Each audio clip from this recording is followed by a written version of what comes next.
Hello and welcome to your first module with me, Module 4. So again, I apologize that you're working on Module 1 and Module 4 at the same time and that confusion, but hopefully you'll get the hang of it.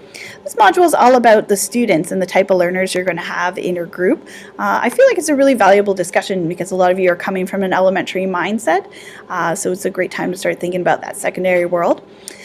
So it's 2 weeks. We start May 21st to June 3rd. Again, your assignment's going to be due at the very end of that on June 3rd. But the hope is that you do the discussions in kind of the first week and respond to people's discussions, and then the second week you'd be working on assignments. As we move forward with the course, I'm hoping that would be most of the pattern and that you wouldn't post your discussions on June 3rd. All right, so what are those discussions going to be for this one? So we are looking at the students and what do those learners look like. You have seniors, they are 18 years old or more sometimes in your course. They have jobs, they have lives, they are trying to get into university or college, or they're just trying to get out of the building and graduate. So what does an academic learner look like? What's an applied level learner? And what's an essential level learner? So we do have the stream situation in secondary, and sometimes that's a little harder to think about from the elementary mindset.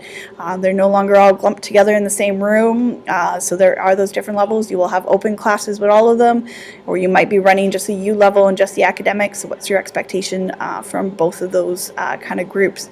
So you have a couple of opportunities. One thing is to make an avatar, if you will, or kind of a digital representation of what you think a typical high school student looks like and sounds like right now in 2018, because it's probably different than when you went to school, and even if that was only 5 years ago, it's completely different. It's constantly changing, right?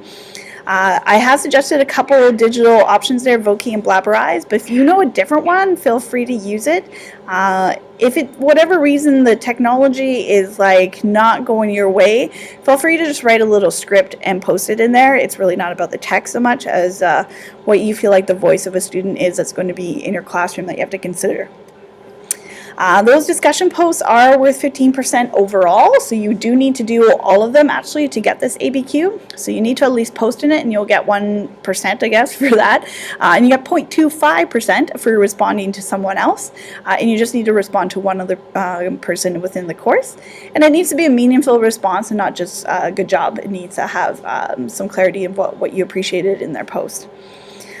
The other post that's in there actually for discussion is there's a short video, No Teacher Left Behind, and talking about kind of 21st century learners and how they are different people. So there's that discussion post as well.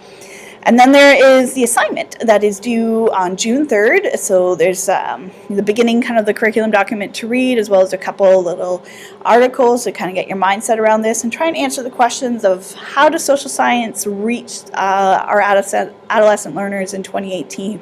What kind of engaged time does it offer them?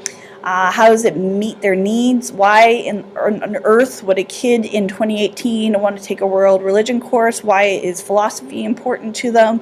What kind of skills are they gaining from cooking might be obvious. But why would you want kids to take your course? What's the selling feature for kids in 2018? Why do we still have it? So to try and get like pumped up about why you would sell and have kids in your course. All right, and then that's the first module, a couple discussion posts and an assignment. So good luck with that. Any questions, email me. Thanks.